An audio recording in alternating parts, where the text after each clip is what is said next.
You mean I don't even need this thing anymore?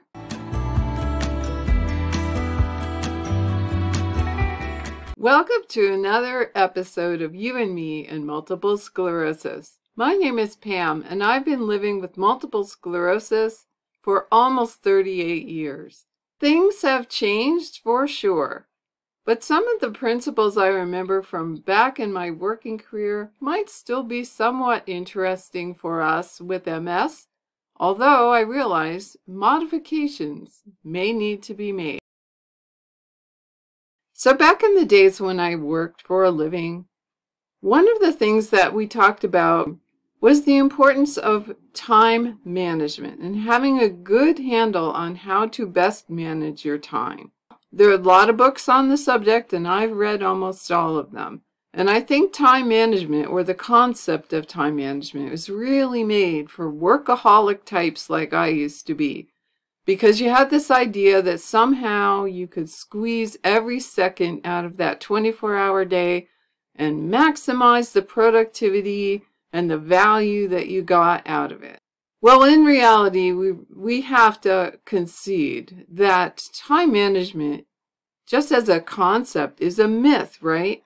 You don't really manage time. At best, you learn to manage yourself within the construct of time. And when I say construct, I don't mean to imply that time isn't real, because time is real, obviously. If there's such a thing as before and after, there's got to be time, or that doesn't even make any sense. But what is human-made about time is this idea that every day has 24 hours, regardless of how much sunlight there is in any given day. We all know that in the summertime, the daylight hours are longer than they are in the winter. And in our modern society with electric lighting, we can live under the fiction that every day is the same length and we have the same number of hours of productivity in our days. But in the past, people considered the daylight hours to be their productive day. They couldn't do anything once it got dark. There were limited options on how they lit the darkness. And those were costly for most people, and they didn't have discretionary time or income to be burning candles late into the dark hours so that they could read or do jigsaw puzzles or whatever else people might do to entertain themselves back in the pre-electric house age. But, you know, here we are in the modern world, so time management does seem to be one of those things that people are interested in, or perhaps even obsessed with, if you're a workaholic like I used to be. But let's take a look at one concept that I think might be useful for us, perhaps not exactly as it was intended, but let's just consider this. A person with multiple sclerosis looks at the principles of time management. My favorite book title on this topic is The Tyranny of the Urgent. And even though that was published way back in 1967, apparently people still had a real problem with managing their time way back in the 60s, which we now think of as the age of just getting started in technology, and how can they possibly be too busy to get everything that they needed to get done in a day. But at any rate, that was my favorite title. But one of the tools that we use the most commonly at work was something called the Urgent and Important Task Matrix.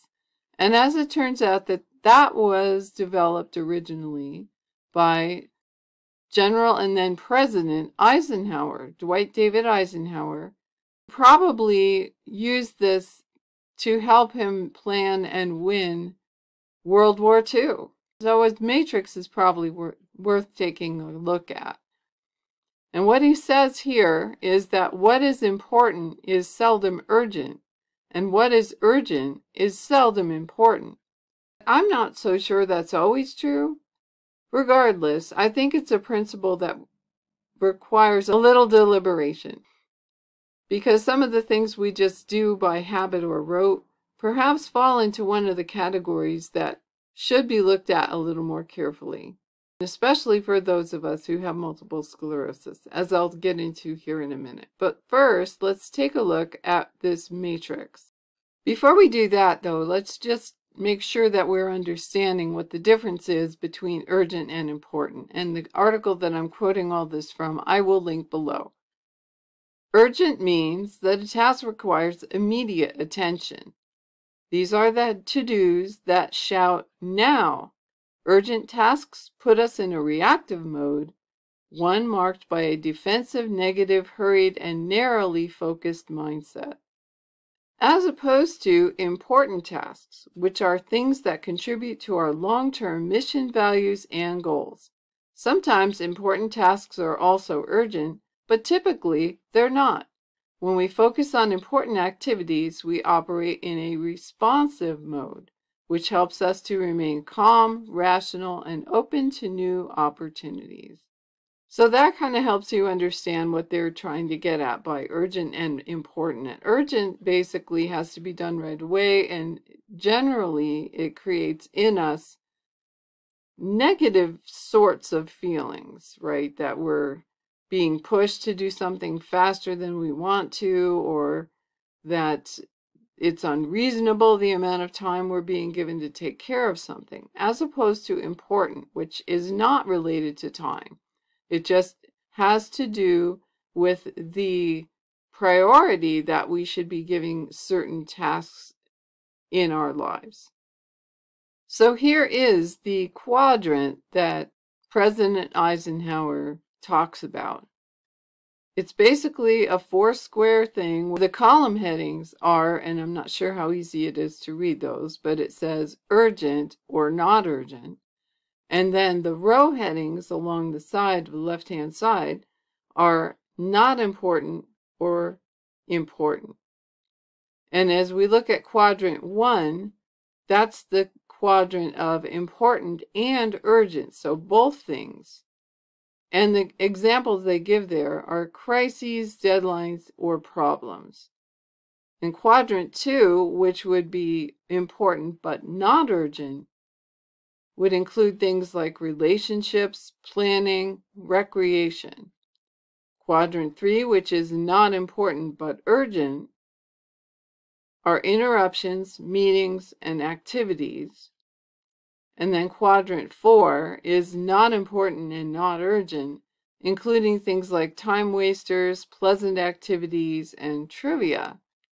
And I was noticing as I was looking at these various examples that are given here, is that there's something about the words themselves, like crisis, deadline, problem. They all sound very negative, right? Whereas in the important but not urgent quadrant 2, we see words like relationships, planning, and recreation, which in and of themselves are not usually considered to be a negative thing. They're necessary or even pleasurable, but they don't carry that negativity that those words in quadrant 1 do. And the same is true for quadrant 3. They talk about interruptions and meetings and activities. Well, certainly interruptions, most people think of those as negative. I actually kind of didn't when I was working. I felt like that was my job, was to be interruptible. And meetings too, I didn't necessarily think meetings were negative. It depended on what the meeting was about and who was there and whether the person running the meeting had any skill in managing meetings. And then in the fourth quadrant, time wasters, pleasant activities, and trivia. Well, I don't know. I think there's kind of a mixed bag there, but it doesn't sound as dire as crisis, deadline, or problem, does it? So that's promoted for managing your time. But of course, we know that managing your time is a myth. We've already talked about that. You can only manage yourself. Well, I want to look at this in terms of something perhaps more relevant to someone with multiple sclerosis. What if we said that what we're really managing or trying to manage is our energy more than our time. I would say that we could look at these same examples and look at them from the point of view of energy allotment as opposed to time allotment. So in quadrant 1, where we talk about crises, deadlines, and problems, I can almost feel the energy draining out of me considering those kinds of things happening to me. I don't know if that's the same for you, but I suspect it kind of is. Those are the kinds of words that make you feel like you want to quit before you even get started, because you just don't know whether you're going to have enough energy to make it all the way through. As opposed to quadrant 2, relationships, planning, and recreation. And I am not saying that those don't take a lot of energy, but I think the energy allotment there can be less over a longer time. You can parcel out what you need to in order to conserve your energy and make those things positive for you and for other people involved, instead of running yourself into energy deficit and feeling horrible and wrecking your whole day, right? Whereas I don't know if it's avoidable with things like crises, deadlines, and problems.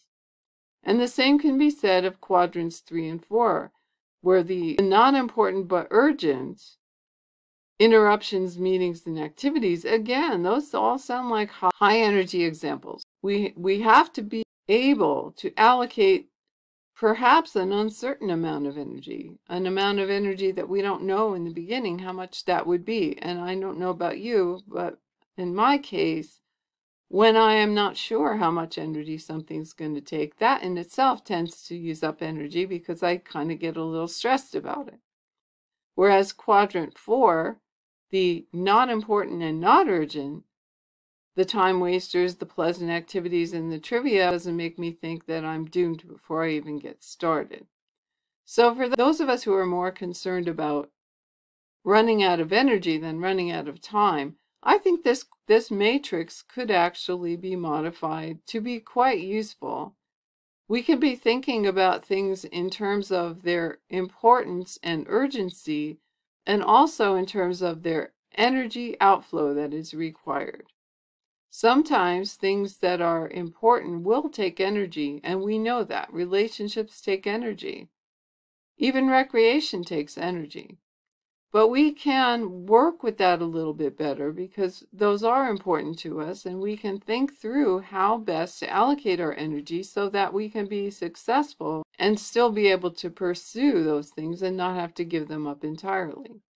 Again, quadrant 1 is the big energy suck, crises, deadlines, and problems. Trying to find ways to avoid having those in our lives as much as possible is probably the best thing for our health. Now, people with MS are not always very good with crises, and deadlines and problems, while they may not have quite the same time urgency as a crisis, require a lot of mental and sometimes physical energy that perhaps we find ourselves not equal to in the long run. Perhaps they are too draining, and we end up feeling very bad, and people around us also feel bad because they feel like somehow they played a role in making our days horrible. So this is just something to be thinking about from an energy standpoint rather than from a time standpoint. Because just like time, we have to manage our energy within the confines of our lives and in the confines of the things that are asked of us.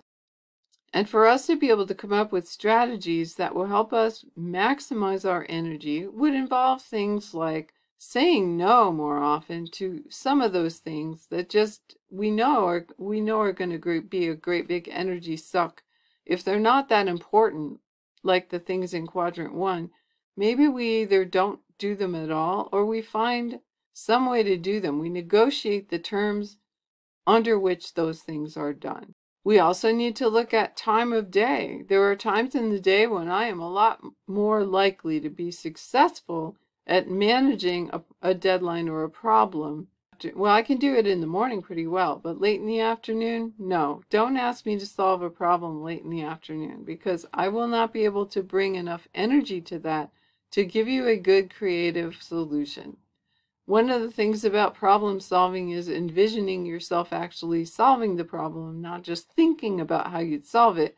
And if I'm in a low energy point, I cannot even envision solving the problem, let alone coming up with the great solution of all time. So that's just a way of looking at things that maybe is a little bit more relevant to people with multiple sclerosis. Time is somewhat different for us, because it does depend an awful lot on how much energy we have. Are we alert? Do we feel apathetic? All of those things will influence how we perceive the passage of time. And it all has to do with the energy that we can bring to bear. It's a never-moving target, let's face it. But I'd be curious to know how you manage your energy throughout the day, and whether that factors at all into the concept of time management, or if that's just something that you don't even worry about anymore, which might actually be for the best. But let me know if any of this relates to something in your life, or whether you have some good ideas and strategies that you can share with us. I look forward to hearing from you. And in the meantime, take really good care of yourself, and I will see you again in my next video.